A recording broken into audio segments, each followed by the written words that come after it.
আসসালামু আলাইকুম। আমি মোহাম্মদ শাকির রহমান, প্রভাষক, হিসাব বিজ্ঞান বিভাগ, রকুনুদ্দিন মোল্লা গার্লস ডিগ্রি কলেজ। আজকে আমার ইউটিউব চ্যানেলে ক্লাস সাবজেক্ট হচ্ছে উচ্চ মাধ্যমিক হিসাব বিজ্ঞান দ্বিতীয় পত্রের রাজশাহী বোর্ড 2025-এর বোর্ড কোশ্চেন আজকে আমরা সলিউশন করতে যাচ্ছি। এক, তরল সম্পদ মাইনাস মজুত পণ্য মাইনাস অগ্রিম খরচাগুলো সমান সমান তরল সম্পদ। আহ নিট বিক্রয় 42,000 টাকা, মোট লাভ 1,050 টাকা এবং পরিচালন ব্যয় 2,100 টাকা। নিট লাভের হার কত? তো আমরা জানি নিট লাভ সমান সমান মোট লাভ মাইনাস পরিচালন ব্যয়। মোট লাভ মাইনাস পরিচালন ব্যয়। মোট লাভ মাইনাস পরিচালন ব্যয় বাদ দিলে আমার নিট লাভ হইতাছে 8,400 টাকা।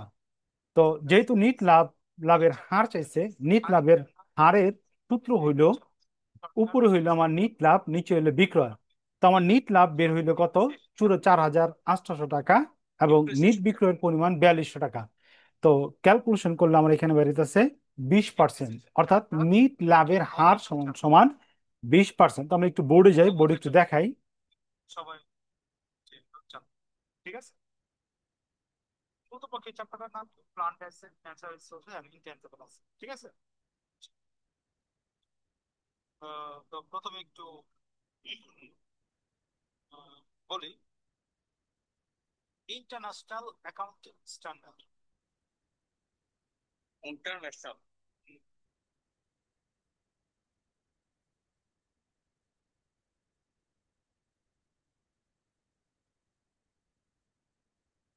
অ্যাকাউন্টিং স্ট্যান্ডার্ড,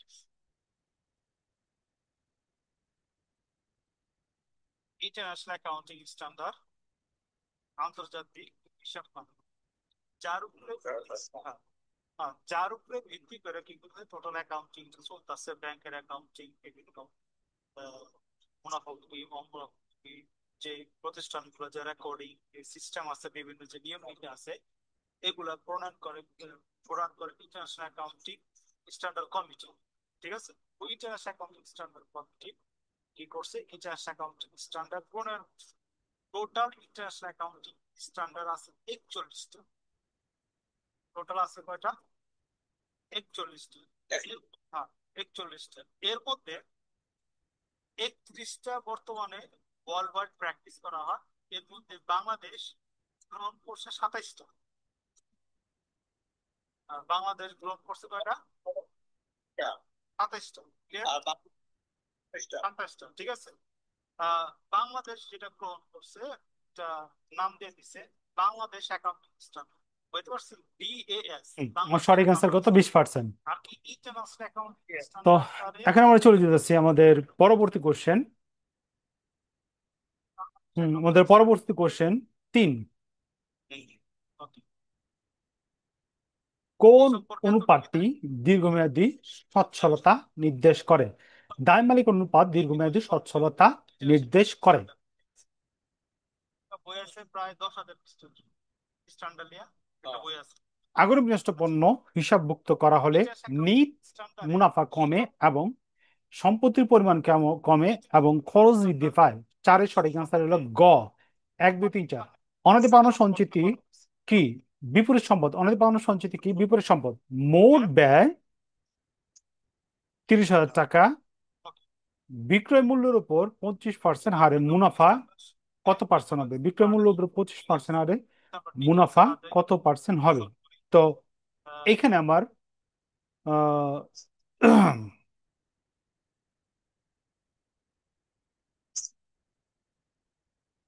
হুম এখানে আমার ব্যয় হইতাছে হলো গিয়া 100%। 100%-এর থেকে যদি 25% বাদ দেই, তাহলে আমার হইতাছে 75%। 75% হলে আমার মোট ব্যয়।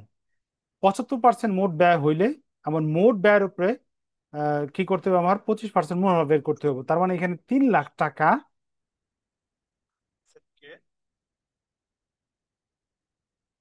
আচ্ছা, আমরা এটা সরাসরি বোর্ডে দেখাই, বেটার হইব। আছে।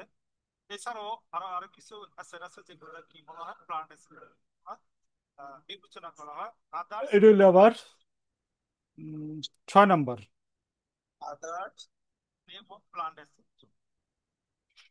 মোট লাভ, মোট ব্যয়ের উপর লাভের হার।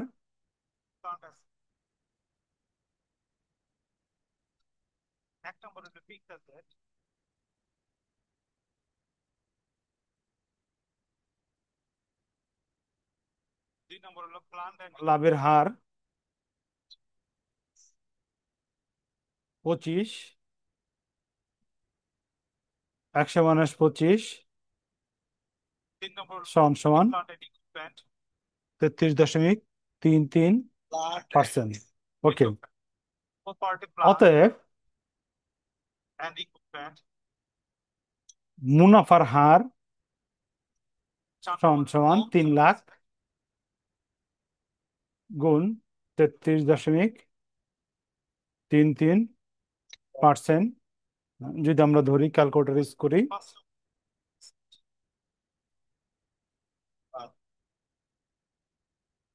3 লাখ গুণ 33.33, 50%।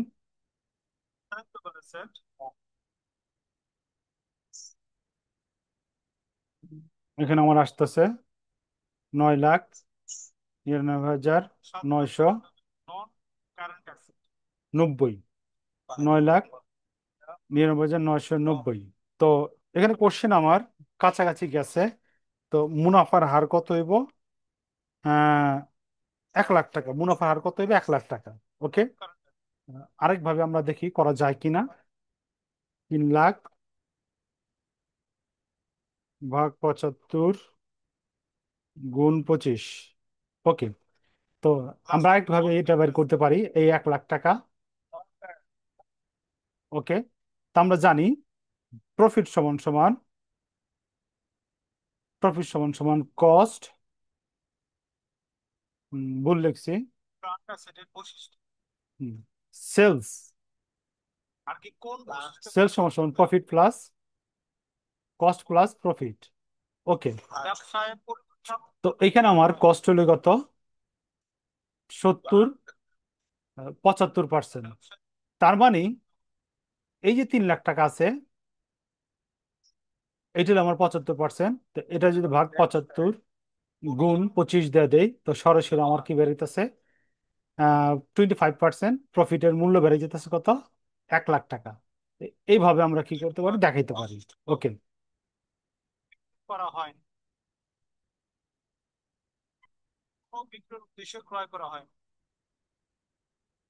ওকে, 1 লাখ টাকা। অংশীদার ব্যবসায়ের নিবন্ধন দ্বারা কোনটি ঘটে? আইন সত্তার সৃষ্টি হয়। অংশীদার ব্যবসায় নিবন্ধন দ্বারা কি ঘটে? আইন সত্তার সৃষ্টি হয়। নিচের কোনটি অংশীদার ব্যবসায়ের বাধ্যতামূলক চুক্তি? নিচের কোনটি অংশীদারি ব্যবসায়ের বাধ্যতামূলক চুক্তি? ওকে, তারপরে চলে যাই আমাদের নেক্সট কোশ্চেনে। উদ্ধৃত্ত পত্রে 9 এবং 10 নম্বর প্রশ্নের উত্তর দাও। কোন একটি উৎপাদনকারী প্রতিষ্ঠানে 8 ঘন্টা স্বাভাবিক কর্মঘন্টা হারে কাজ করতে হয়। ঘন্টা প্রতি স্বাভাবিক মজুরি হার 10 টাকা হলে কোন এক সপ্তাহে 7 দিন কারখানা 70 ঘন্টা চালু হয়। ওভারটাইমের হার স্বাভাবিক মজুরি হারের দ্বিগুণ। সাপ্তাহিক মূল মজুরির পরিমাণ কত? সাপ্তাহিক মূল মজুরির পরিমাণ কত? তো আমরা চলে যাই, একটু বোর্ডে চলে যাই। এখানে বোর্ডে চলে গেলে বেটার হয় বুঝাইতে। এটা হলো আমাদের 9 নম্বর। ওকে, 9 নম্বর আমরা এখানে দেখতেছি।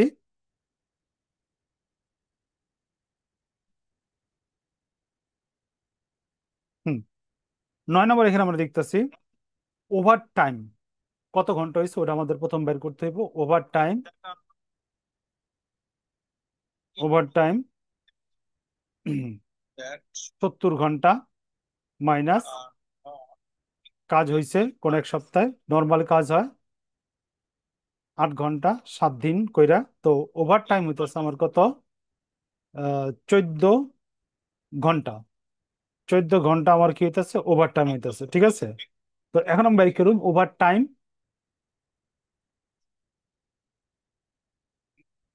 ওভার টাইম ওয়েজেস, অর্থাৎ ওভার টাইমের মজুরি। তো 14 ঘন্টা আমার কাজ হয়েছে, ওকে, গুণ নর্মাল মজুরি হলো 10 টাকা, ওভার টাইমের মজুরি হলো দ্বিগুণ, ওকে। দ্বিগুণ করলে আমার এখানে আছে 280 টাকা। আমার কত আছে? 280 টাকা। তো সঠিক অ্যান্সার কত আমার? 280 টাকা। তো আমরা চলে যাই কোশ্চেনে।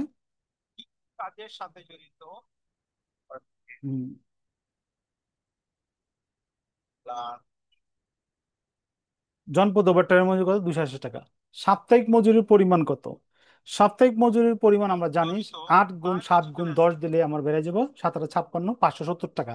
তো 9 নম্বর হলো 570 টাকা, 10 নম্বর হলো ওভারটাইমের মজুরির পরিমাণ 280 টাকা। তো 11 চলে যাচ্ছে 11 নম্বর। অংশীদার ব্যবসায়ের বৈশিষ্ট্য হলো চুক্তি নির্ভর অসীম দায়। অংশীদারি ব্যবসার বৈশিষ্ট্য হলো চুক্তি নির্ভর ও অসীম দায়। অ্যান্সার হলো 1 এবং 3। নেক্সট কোশ্চেন আমরা চলে যেতেছি। আমাদের নেক্সট কোশ্চেন, পাবলিক লিমিটেড কোম্পানির কমপক্ষে কতজন সদস্য থাকতে হবে? পাবলিক লিমিটেড কোম্পানির সদস্য সংখ্যা সর্বনিম্ন 7 জন এবং সর্বোচ্চ শেয়ার দ্বারা সীমাবদ্ধ। পাবলিক লিমিটেড কোম্পানির সদস্য সংখ্যা কমপক্ষে 7 জন এবং সর্বোচ্চ শেয়ার দ্বারা সীমাবদ্ধ। 13, কোম্পানি গঠনের উদ্যোগ গ্রহণকারীকে কি বলে? প্রবর্তক। কোম্পানি গঠন উদ্যোগ গ্রহণকারীকে কি বলে? প্রবর্তক। 5/3 বেতন 18,000 টাকা হলে মোট বেতনের পরিমাণ কত? তার মানে মোট বেতনের পরিমাণ হইব ভাগ 3 গুণ 5। তার মানে 3 মাস দেওয়া হয়েছে 18,000 টাকা, তো 1 মাস কত? 6,000 টাকা, তো 5 মাস করে 5×6 = 30,000 টাকা। ওকে।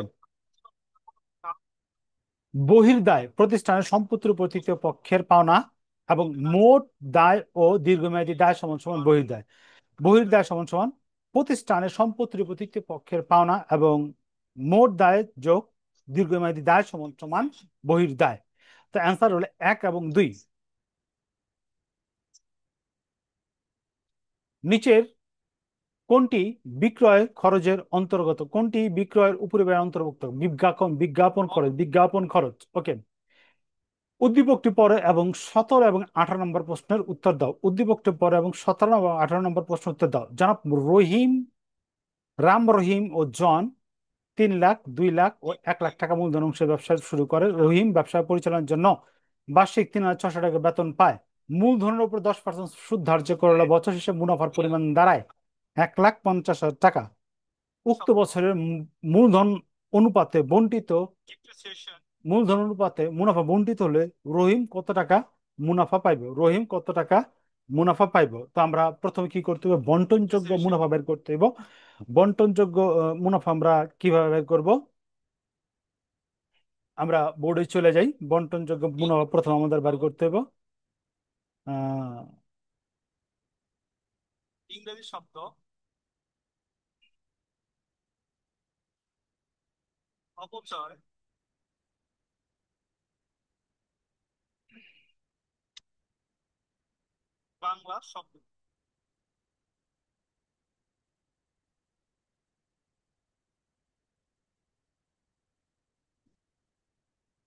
নম্বর হলো 17।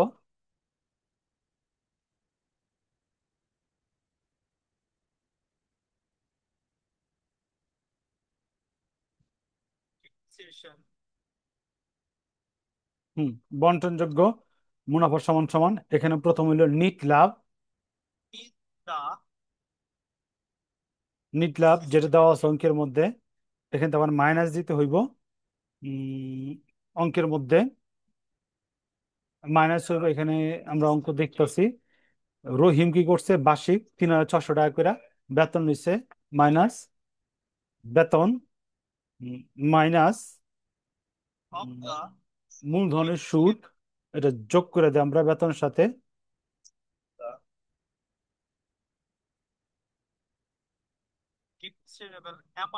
মূলধনের সুদ, ওকে। তো অঙ্কের মধ্যে আমার নিট লাভ এখানে দেওয়া আছে 1,50,000 টাকা, ওকে। 50,000 টাকা দেওয়া আছে। আর আমার এখানে বেতন দেওয়া আছে 3,000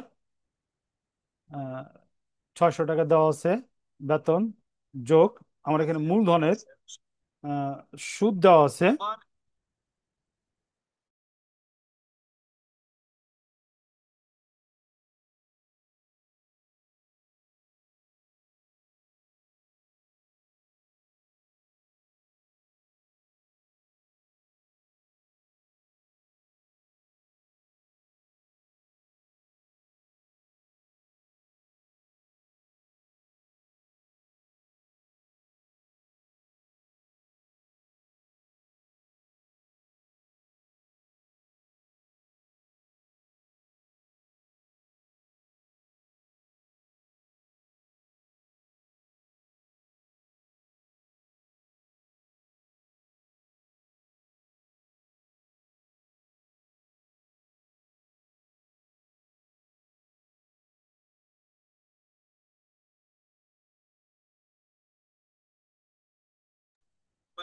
আচ্ছা, তো এখানে আমার মূলধনের সূত্র বের করতে হইব।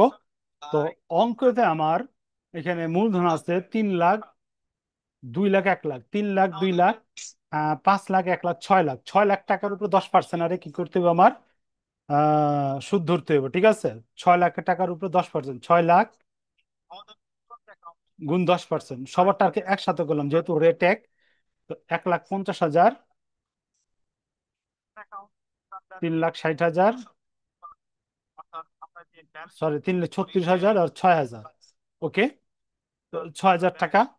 এখানে 1,50,000 সমান সমান, যদি আমি এখানে ক্যালকুলেশন করি, ক্যালকুলেশন করলে আমার এখানে আসতেছে 54,000 টাকা।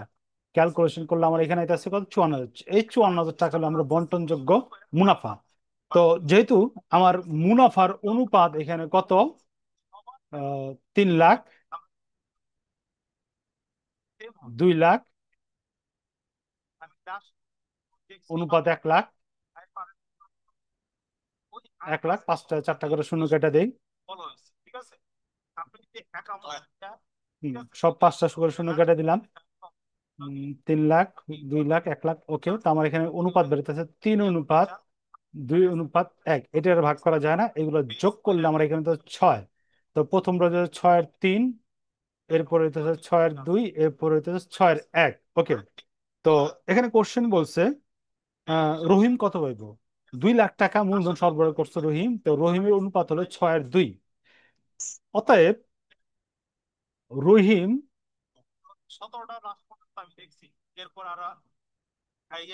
রহিমের মুনাফা সমান সমান 54,000 গুণ 6-এর 2। 54,000 গুণ 6-এর 2 ক্যালকুলেশন যদি আমি করি, এখানে আমার বেরিতেছে 18,000 টাকা। তো সঠিক অ্যান্সার হলো আমার কত? 18,000 টাকা। ওকে, এখন আমরা চলে যাই আমাদের নেক্সট কোশ্চেনে।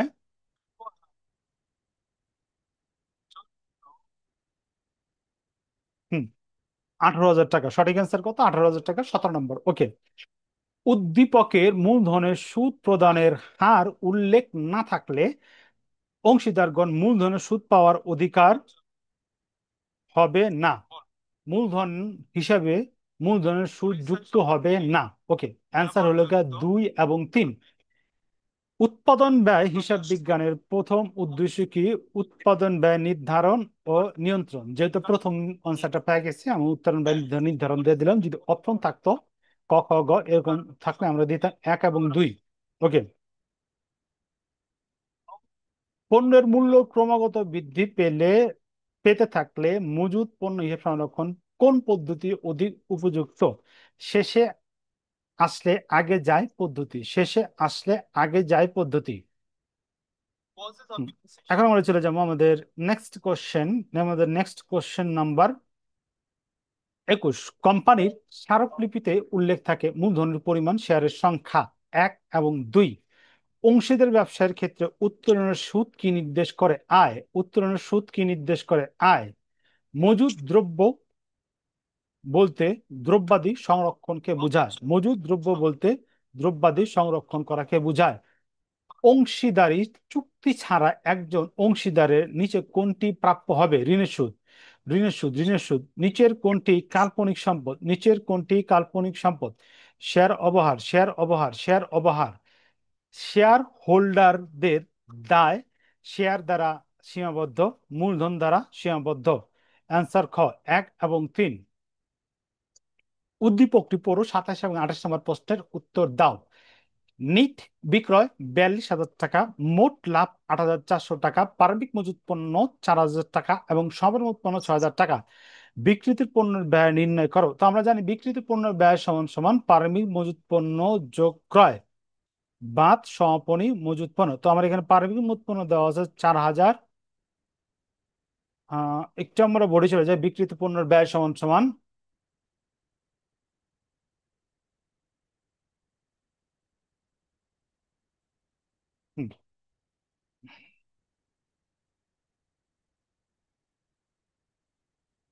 হুম, এটা হইতেছে আমার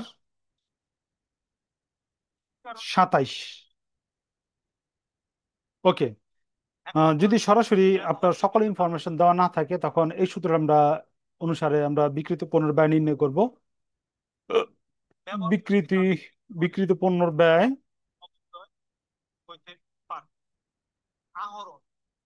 ব্যয় সমান সমান নিট বিক্রয় মাইনাস মোট লাভ।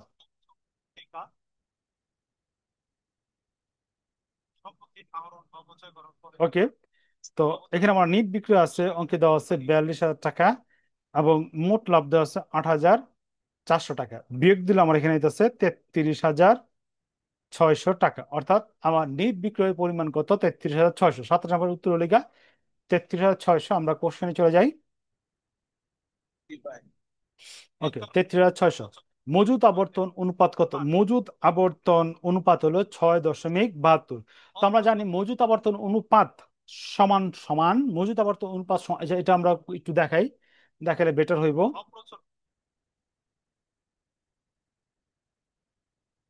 হুম, এটা হলো আমার 28 নম্বর।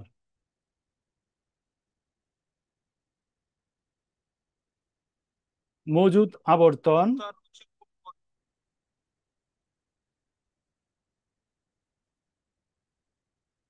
হুম, মজুদ আবর্তন অনুপাত সমান সমান উপর হইলে বিক্রিত পণ্যের ব্যয়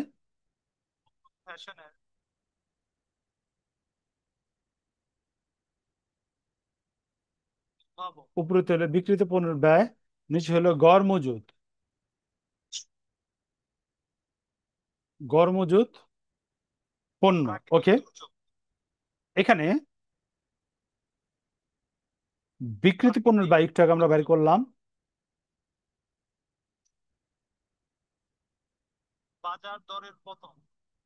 বিক্রিত পণ্যের ব্যয় একটু আগে আমরা বের করছি 33,600 টাকা।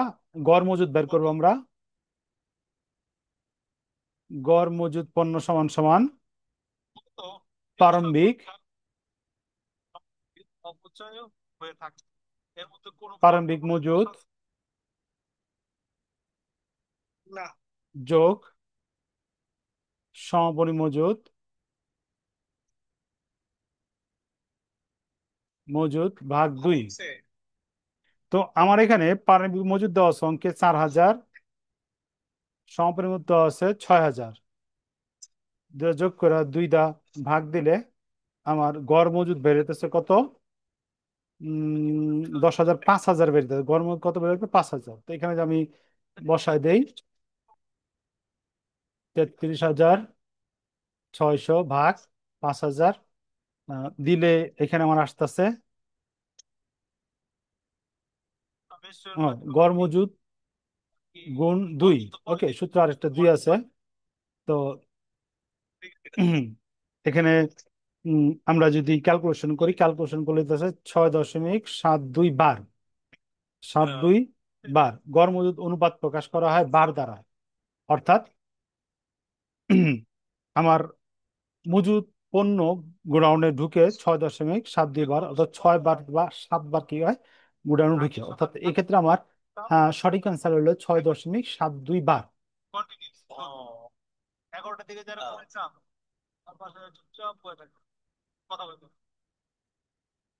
ওকে। তো গেল। এখানে আমরা দেখাম 29 নম্বর।